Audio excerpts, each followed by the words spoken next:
warahmatullahi wabarakatuh. Apa kabarnya anak-anak? Alhamdulillahirrabbilalamin. Hari ini kita bertemu lagi dalam pelajaran ekonomi. Hari ini kita akan melanjutkan perusahaan dagang, yaitu membahas tentang siklus akuntansi perusahaan dagang. Tetapi sebelum kita memulai pelajaran, ada baiknya anak-anak sekalian bermuhasabah diri, meningkatkan ibadahnya, kemudian tetap rajin belajar membaca buku, walaupun kita sekarang pembelajarannya dengan menggunakan sistem daring, ya. Oke, sebelum kita memulai pelajaran, anak-anak, ibu ingatkan kembali tentang perusahaan dagang. Apa itu perusahaan dagang? Adakah anak-anak yang mengetahui tentang perusahaan dagang? Baiklah, kita masuk ke dalam akuntansi perusahaan dagang. Seperti yang video ibu kemarin, kita sudah membahas tentang perusahaan dagang. Apa itu perusahaan dagang? Perusahaan dagang itu adalah perusahaan yang membeli barang dagangan tanpa merubah barang dagangan tersebut. Jadi dia langsung menjualnya. Baik itu bisa barang mentah, barang setengah jadi maupun barang jadi. Kemudian, ciri-ciri akuntansi perusahaan dagang. Anak-anak bisa melihat apa saja sih ciri-ciri akuntansi perusahaan dagang itu?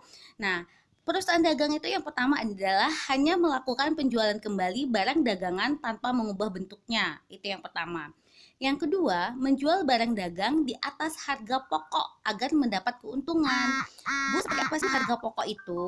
Harga pokok itu harga yang telah ditentukan setelah dikurangi dengan laba kotor, kayak gitu. Jadi laba kotor itu didapatkan setelah harga barang yang kita jual itu dikurangi dengan harga pokok penjualan.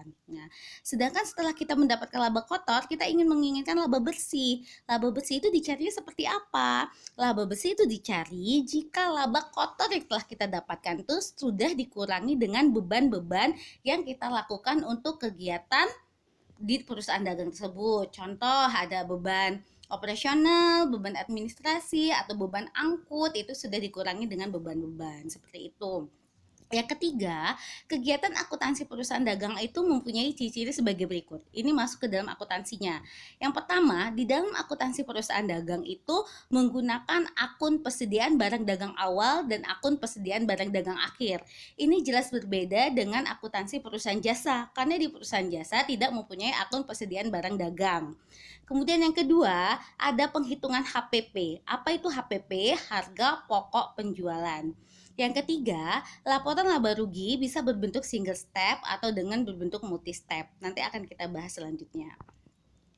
Kemudian kita akan membahas sampai dengan 7 kegiatan. Tapi video kali ini ibu akan membahas kegiatan 1 sampai dengan kegiatan 4 di dalam akuntansi perusahaan dagang.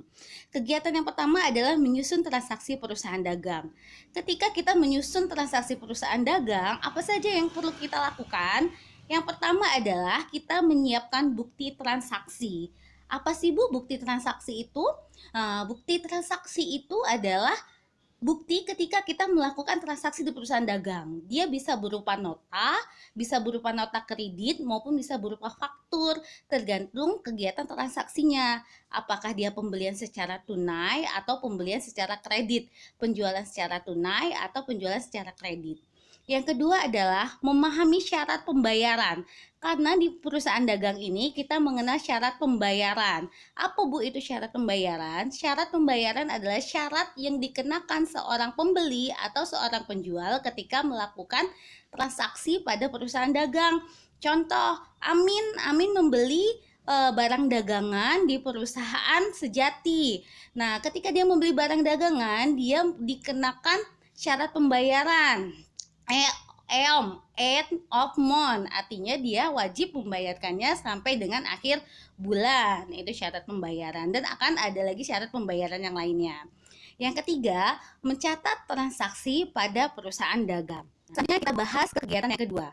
Kegiatan yang kedua, menyiapkan bentuk transaksi. Bentuk transaksi yang seperti Ibu bilang tadi, bisa berupa kwitansi. Kwitansi itu jika pembeliannya secara tunai, bisa berbentuk faktur jika pembeliannya secara kredit. Itu. Kemudian yang ketiganya adalah syarat pembayaran.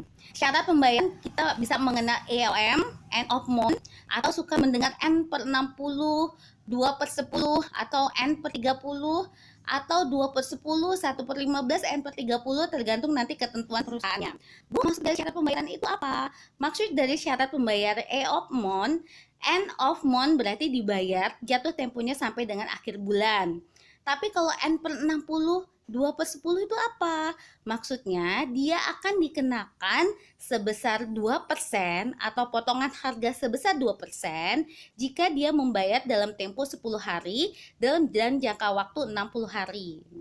Kalau misalkan kira-kira 2 per 10, 1 per 15, N per 30 itu apa, Bu? Nah, kalau 2 per 10 artinya dia akan dikenakan potongan harga sebesar 2% jika dia melunasi dalam waktu 10 hari. Tapi kalau misalkan dia dalam 10 hari tidak bisa melunasi, maka dia bisa diberikan potongan harga sebesar 1% jika dia melunasi dalam tempo 15 hari. Dan dalam jatah tempo pelunasan seluruhnya itu selama 30 hari. Itu syarat pembayaran. Mengapa kita harus belajar syarat pembayaran?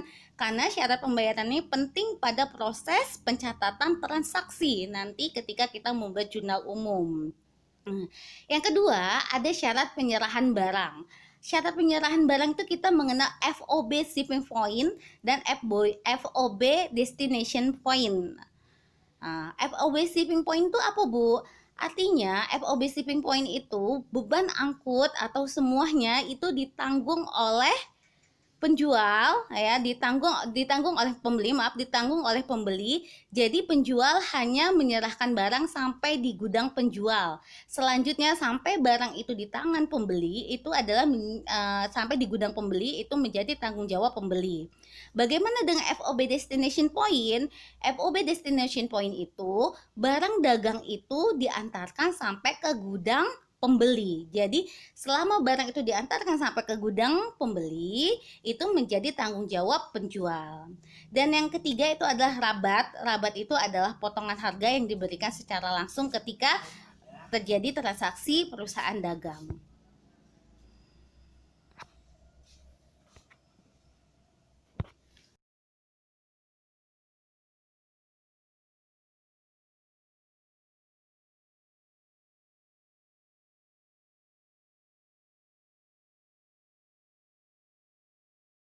Yang Ibu dapat sampaikan, sementara Ibu memberi materi dulu dari kegiatan 1 sampai dengan kegiatan 3. Selanjutnya di video berikutnya adalah kegiatan keempat sampai ke-7 pada transaksi perusahaan dagang. Baiklah Ibu review ulang apa saja yang kita bahas hari ini. Yang pertama adalah apa itu perusahaan dagang, kemudian apa saja yang dicatat pada transaksi perusahaan dagang, kemudian syarat penyerahan barang, dan syarat selain penyerahan barang tadi adalah syarat pemberian potongan harga, ya, potongan harga dan rabat.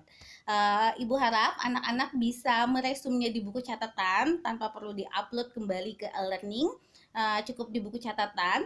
Dan kemudian Ibu perintahkan anak-anak sekalian untuk membeli buku besar akuntansi, karena minggu depan kita sudah memulai perhitungan jurnal umum menggunakan buku besar, sehingganya anak-anak perlu menyiapkan buku besar, kemudian siapkan penggaris, pensil yang runcing, kita mulai penulisan jurnal umum dan pencatatan transaksi di jurnal umum. Demikian yang bisa Ibu sampaikan. Ibu akhiri. Wassalamualaikum warahmatullahi wabarakatuh.